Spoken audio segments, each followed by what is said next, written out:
बाद से आप लोग जे कलाकार बनौले बनी जाता हमनी के तनी सा झूमल बनी जाऊ। आप सब देखब जा भोजपुरी सिनेमा चैनल पर, जौना शो के नाम है जय छठी मैया, शाम के 7 बजे। हाँ, वासुदेव जी, सोनाली सिंह जी, रणधीर कुमार, कितना अच्छा लगेला जब हम लोग लाइव आते हैं और हमारे जौन भोजपुरी के फैमिली बा, जौन परिवार बा, आप लोग इतना उत्साह से कमेंट करी ला जा। और इतने भाई हमारे क्यों लिखा था, love you Gurudev, good evening सर जी, इतना हैप्पी छठ पूजा भाई, इतना श्रद्धा से आप लोग उमंग में आके इतना सारा प्यार जो आप लोग बरसाते हैं, तो दुनिया के आदमी किसी भी कोने में रहता है तो सीना हमेशा चौड़ा रहेला। ये देखिए माया जी हैं, हमारी माँ का रोल कर रही हैं, बहुत अच्छा काम करीला, यहाँ के बहुत अच्छा आर्टिस्ट हैं। आप भी कुछ बात करी। प्रणाम सब लोगन के।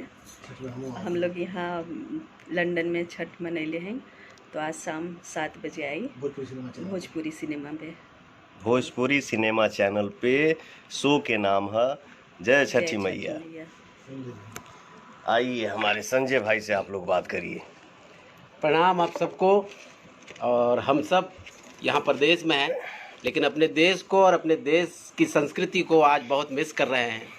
और बड़ी खुशी की बात यह है कि हम जिस घर में शूटिंग कर रहे हैं, यह घर भी एक बिहारवासी, एक हमारे अपने भाइयों की घर है। तो यहाँ आकर हम जब देखें कि यहाँ घर में छठ मनाया जा रहा है प्रदेश में, लंदन में, तो सच कहें हमारी खुशी दुगनी हो गई। और इससे एक बात, तो हमारी फिल्म में एक डायलॉग है, वो एकदम रिलेट करता है कि देश बदलने से संस्कार ना बदले के चाहिए, वाह, और आहार बदले से विचार ना बदले के चाहिए। जियो मेरा तो वो बात के माने प्रमाण आज हमरा के माने ये घर में देखे के मिला था। तो ये बहुत अद्भुत अनुभव हमरा लागे भैया। जय छठी मैया, जय छठी मैया। बात जो हमारा भाई बोला बहुत बहुत सुंदर, अद्भुत, एकदम आनंद आ गई। ये देखिए हमने कि कहाँ शूट कर रहा बनी लंदन में, ही प्यारा सा एक घर बा। और जो भाई ने मेरा बोला, मैं आप सबको लाइव दिखा रहा हूँ कि इस लंदन में भी हमने के शूटिंग कर रहा बानी। ये घर हमारे बिहार के ही परिवार के हैं, मोतिहारी, पटना, रांची से यहाँ सब ने रिलेटेड बानी जा। तो हम आप लोगों को दिखा रहे हैं कि पूजा कितना अच्छा भाव से यहाँ हो रहा बा।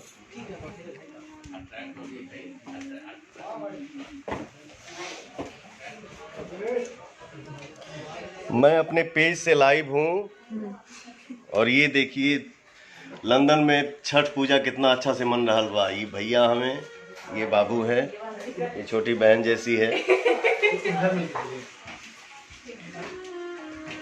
देखी गाना बज रहा बा और इतना श्रद्धा से ठेकुआ छना रहा बा।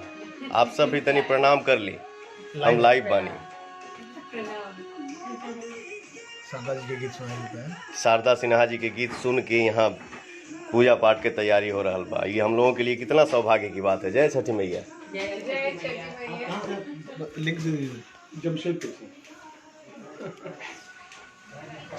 तो ये है दुनिया के किसी भी कोने में हम लोग जाते हैं और ऐसा हो ये नहीं कह सकत कि यूपी, बिहार, झारखंड के हमारे भाई ना मिले, हमार बहन ना मिले, हमारा परिवार का कोई सदस्य ना मिले। ये हम लोगों का सौभाग्य है। कहीं भी हम लोग जाते हैं अपन भाषा सुने के मिल जाला। जैसे वो छोटी बच्ची आई, बोली हमके भोजपुरी सीखे के बा, रउआ कैसन बाड़ू, हमके हेलो हेलो हेलो रउआ कैसन बाड़ू लड़की के कहाला, हमके अगर कहबू तो रउआ कैसन बानी हुई। काफ़ी टाइम के बाद मुझे लग रहा है कि हम भी लाइव आए हैं और लाइव आज आइल बने हमनी के छठ के दिन। वाह, तो ये है अपना मिजाज। तो भैया आपके जो एक स्पेशलिटी है, तो आज मैंने छठ के मौका भी है, तब वो छठ के तनी गुनगुना एक ठो गाना हमारा रिलीज भइल बा आज से 3 दिन पहले, और वो गाना के वर्ल्ड वाइज कंपनी से ये गाना के आप लोग, जबकि पिछले साल ही इसका ऑडियो आया था और इस साल वीडियो कैसे कैसे आदमी लिपसिंग करके भेजल, और आप लोग इतना दुलार प्यार आशीर्वाद है गाना के दे रहल बानी जा, मन एकदम गदगद बा। भैया एक गाना, पवन भैया जिंदाबाद, आप शेर है। अरे बाप रे बाप, शेर तो आप लोग हवा जाए। आप लोग बनाते हैं किसी को जीरो से हीरो, हीरो से जीरो। तो मैं बोलता हूँ ना कि भोजपुरी ऑडियंस जो भोजपुरी भाषा के बोलेला, समझेला, सुनेला, वो हमारे लिए भगवान है। ये जब तक सांस पवन सिंह के शरीर में रही तब तक बोली पवनवा कि भगवान आप लोग हैं, आप लोग बनाते हैं, मैं कुछ नहीं हूँ। मैं जो कुछ भी हूँ आप सबका आशीर्वाद हूँ। छात्र नेता हर्षित सिंह, वेरी गुड भैया। अरे भाई, मोनू पांडे जी, उत्तम पांडे जी, प्रवीण शर्मा जी, जयंत प्रजापति जी, गोलू पांडे जी, माफिया किंग छोटू भाई, वाह, लव यू भैया, लव यू भाई। से नाम आवता है ना, एक साथ सबके नाम होबे ना। पूजा, लव यू ऑल भाई। राकेश कुशवाहा जी, यशवंत कुमार, अमलेश सिंह जी, सत्यम सिंह राजपूत जी, संजीत पांडे, सलीम सहगल जी, नीरज कुमार दुबे, जितेंद्र कुमार सिंह जी, लक्ष्मण कुमार छूट गई, सॉरी भाई, माफ करिए हमके। आप सब से मिल के, आप सब से बात करके बहुत अच्छा लागेला हमके। बढ़िया से पूजा करी जा। ऋतिक सिंह छोटा भाई है मेरा, किंग भैया, अरे बाबू, शेर सिंह, बाप रे बाप। शो होता शाम के 7 बजे, डायरेक्टर देव मामा निकले बड़ी बुलवा देंगे। और हम लोगों का जो शो आज शाम 7 बजे भोजपुरी सिनेमा चैनल पे देखी, ये शो के डायरेक्टर हमारे प्यारे भाई देव सिंह जी हैं, जो वो भी हमारे लाइव को देख रहे हैं। तो हमारे भाई को आप लोग ढेर सारा प्यार आशीर्वाद दीजिए कि मेरा भाई भी खूब तरक्की करे। ये देखिए, ऐसे फिल्म्स के ऑनर अभय सिन्हा जी के बड़े भैया संजय सिन्हा जी आप सबके सामने सबको प्रणाम करते हैं। छठ मैया की बहुत बहुत बधाई हो। और शाम को 7 बजे देखिए प्रोग्राम, और शाम को 7 बजे पूरी cinema channel Bhojpuri cinema channel पे हम लोगों जो ने यहाँ शूट किया है, और पवन जी खेसारी जी ने जो मिलकर शूट किया है, उस प्रोग्राम को आप लोग जरूर देखिए। अच्छा पवन जी, आप वो बात बता दीजिए। जय छठी मैया। जय बहुत छठी मैया। बहुत पहले संजय भैया हमके लेके एक ठो फिल्म बनौले रहन, जौने फिल्म के नाम रहे गठबंधन प्यार की। आपने एक इंग्लिश को अलग भी दिया, अंग्रेजन को अलग भी दिया है यहाँ पे ना। हाँ, वो शो में आएगा, शो में ये सब भी दिखेगा। अंग्रेज लोग भी एकदम हम पानी गिरौले बनी और वहाँ के कलसुप से अपन माथा टेकले बड़ी। ये सब एकदम भोजपुरी दुनिया में गड़गड़ा रहल बा, एकदम धड़धड़ा जाएगा बा।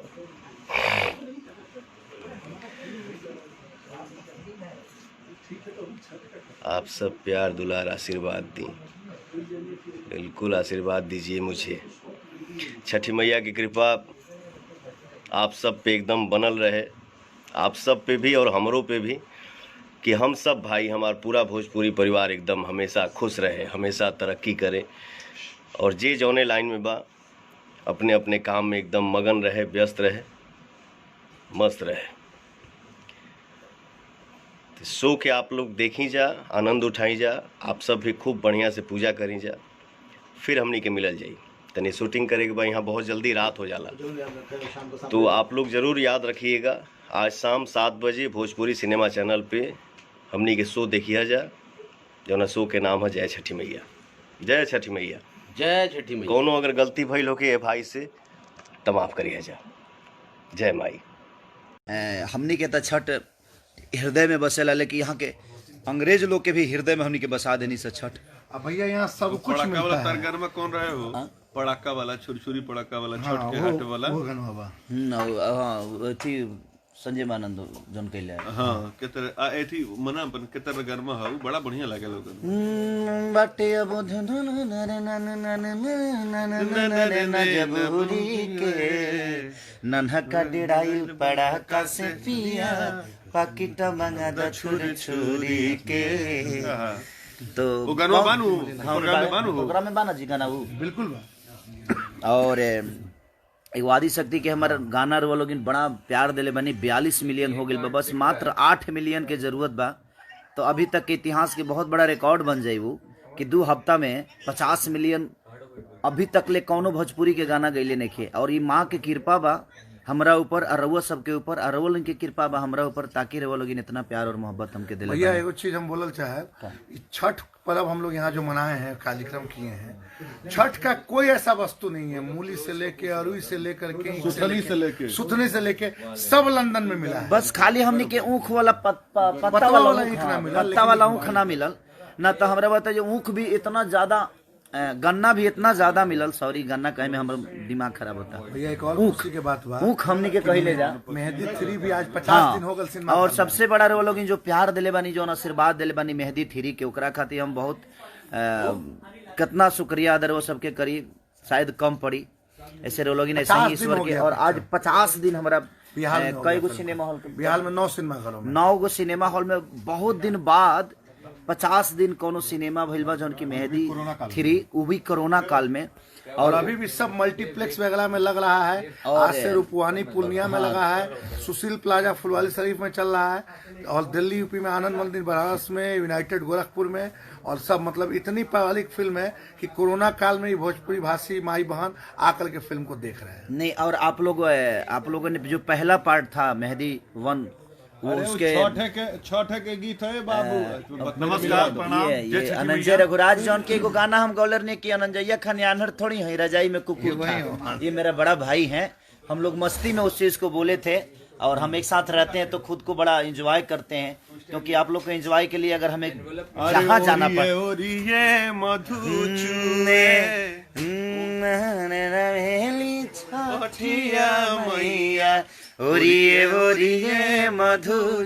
ये वाला वर्जन भी गा दीजिए में कि उठावा से मधु चुए सोहर हसीना हो उठावा से मधु चुए तो मिट्टी के शहर और मिट्टी के धुन को हम लोग अपने नहीं छोड़ पाते हैं तो हमारी मिट्टी का धुन था वो और ये संगीत जो है हमारी मिट्टी का 7 बजे शाम में और 7 बजे शाम में हर जय छठी मैया भोजपुरी सिनेमा टीवी चैनल पर वो लोग के देखे की मिली और अभी भैया के दिल से आभार करब कि हमनी के लंदन में भी रह के और छठी मैया के व्रत वहाँ के करवा देनी हमनी के वो खुशबू के आनंद दिलवा देनी गर्व के बात बा पहले बार ऐसा भइल बा लंदन में छठ मनल बा वो भी अंग्रेज लोग के साथ छठ पर्व डायरेक्ट फ्रॉम लंदन हाँ डायरेक्ट फ्रॉम लंदन और सारा लोग बड़ा मजा आयल हो दिन हमनी के बुझाइल कि यार हमनी के अपना घर में बनी जा तो दिल से प्रणाम सबके केहू के आज नाम ना लेब हम ओकरा खातिर क्षमा प्रार्थी बनी दिल से प्रणाम सबके दिल से प्रणाम और भैया एक दिन लंदन हम और पवन भैया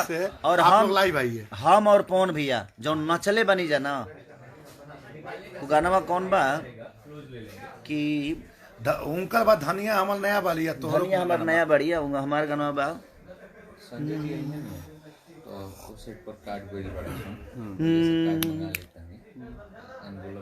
नरे देवरु त दुबई गइले भसुरो नरेल गाड़ी धइले ए ननदो के करे छठ के पूजनवा ना सजनवा अहिले हो हम और पवन जी दोनों भाई जो नाचे हैं आप हिल भोजपुरी का एक अलग ठुमका है और यही है निशांत उज्जवल मेरे भाई बड़े भाई हैं छोटा भाई हो आप लोग को लगता है ये छोटे होंगे मेरे ठीक है मैं भाई हूँ भाई बड़े भाई हैं ये भाई हैं और यही मेहंदी 3 के प्रोड्यूसर हैं और मेहंदी 1 के प्रोड्यूसर हमारे अनंजय रघुराज जी पटना से पाकिस्तान के प्रोड्यूसर अनंजय रघुराज जी यही 2 फिल्म बनाए हैं अपने जीवन में इन्होंने नहीं और एक पहली फिल्म बनाए था इन्होंने प्यार बिना चैन कहानी तो इनके जीवन में 3 फिल्म है जो मेहंदी रखती हाँ तो मेहंदी 1 छठी मैया के जय हो कि आप लोगों ने जीवन में बहुत कुछ दिया है उसके लिए छठी मियाँ आप और सबको मैं भी ऐसे भैया, ही देती हम रहे। लोग आज ऑफिशियल अनाउंसमेंट भी करते हैं कि बहुत जल्द हम लोग मेहंदी लगा के रखना फूल भी बना रहे हैं। मैं खेसारी भी और रजनीश जी फिर से वो फिल्म, और उसके लिए नई हीरोइन की तलाश भी जारी है, या पुरानी हीरोइन भी हो सकती है। वो रजनीश भैया, खेसारी जी और हम लोग बैठ करके डिसाइड कि करेंगे। उसको 100 चलाना वो पड़ेगा तो यही 100 चलेगी, अभी उतरने वाली कहाँ है। और ये आप लोगों को चलाना अभी पड़ेगा। मेहंदी 300 चलेगी भैया। कोरोना काल में पब्लिक आ रहा है सिर्फ आपके प्रेम में, Love you, आपके गाने दिल के से- प्रेम में। दिल से प्रणाम है लोग भी सबको। बोल रहे हैं, पब्लिक भी बोल रही है कि दिल की केवाड़ी कोई खटखटावेला। दिल के केवाड़ी खटे खटावता बाकी खोलला पलोगे नहीं आवता। दिल के और हमारे भाई मेहंदी के सीरीज के भाई, मेहंदी 2 भी मेरा भाई ने बनाया था, मेहंदी 3 में भी इसका योगदान था, मेहंदी 1 में भी इसका योगदान था, और 4 फिल्मों में इन्होंने बहुत अच्छी भूमिका निभाई। अनंजय रघुराज, तो दिल से प्रणाम। निशांत उज्ज्वल, दिल से प्रणाम आप सबको। हमारे बड़े भैया रजनीश मिश्रा जी, जय छठी मैया। और मैं आप सबका दुलार, आप सबका बेटा। और ये लंदन के हमारे लंदन के जो सब देव भाई हैं, ये सागर भाई हैं, सारे लोग हैं लंदन के। और ये जयपुर के एक हैं हमारे डॉक्टर साहब, दोनों मियाँ बीवी डॉक्टर हैं यहाँ पे, उन्हीं के घर में हम लोग शूट कर रहे हैं लंदन में। तो दिल से प्रणाम आप सबको कि ऐसे ही प्यार और मोहब्बत बनाए रखिए। जय छठी मैया। 7 बजे शाम को भोजपुरी सिनेमा चैनल पे आप सबको हम दोनों भाई दिखेंगे, हम और मेरे बड़े भाई पवन सिंह जी और सहर आपसा जी, हमारे मधु शर्मा जी, काजल रघुवानी। दिल से प्रणाम। हमारे समीर भैया है, इधर आइए। मैं अपने पेज से लाइव हूँ, तो मैं बोला कि अपने भाइयों को सबको छठी मैया का आशीर्वाद इनको भी दिलवाइए। मेरे बड़े भाई हैं ये समीर अफ्ताब। और हमारे सारे मूवी के समझिए कि हम अगर सुई भी ढूंढते हैं ना, तो उनको इन्हीं को बोलते हैं कि भाई हमें सुई चाहिए, और ये हमें सुआ ला कर दे देते हैं। तो कहीं ना कहीं तो हमारे बड़े भाई हैं ये। और दिल से प्रणाम। और छठी मैया की ढेर सारी कृपा आप सब पे बनी रहे, और हमारे लिए भी दुआ करिए। 3 फिल्में कल उसके बारे में 2 लाइन बता दीजिए। 3 एक कंप्लीट कर चुके हैं, एक हम कंप्लीट कर चुके हैं जो काजल जी के साथ था, और एक अभी कर रहे हैं जो मधु जी के साथ है। इसके बाद है जो सहर आपसा जी के साथ है। तो लगातार 3 फिल्म मेरी भी है और मेरे बड़े भाई पवन जी की भी है। तो और 6 का प्रोड्यूसर हमारे बड़े भाई, ऐसी फिल्म के सब कुछ समझिए, वो करता धरता से लेकर, मालिक से लेकर, चपरासी से लेकर, गार्ड से लेकर, मैंने समझ लीजिए कि वो सब कुछ हैं। यानी अभय भैया जो कि हमें बड़ा प्यार देते हैं, हमें किसी भी चीज़ की ज़रूरत अगर मुंबई में होती है तो सबसे पहले खड़े होते हैं। तो जय छठी मैया। शाम को 7 बजे भोजपुरी चैनल टीवी पे आप जरूर देखिए, और ढेर सारा प्यार दीजिए अपने बेटा को, और जल्दी से उसको सब्सक्राइब करिए, गणवा को, आदि शक्ति वाले को, उसको 50 मिलियन तुरंत करिए। 42 हो गया है, 8 मिलियन लगेगा। कितना टाइम लगेगा? कल आप सुबह लोग तक 4 घंटे के, भैया आपके फैन लोग आज शाम तक कर देंगे। आज शाम तक उसको कर करा के हटाइए, कोई मतलब नहीं। कर करा के 50 मिलियन का एक रिकॉर्ड बना के, और अपने भाई को प्यार और आशीर्वाद दीजिए। छठी में आप सब पे कृपा बनाए रहे। Love you, I love you.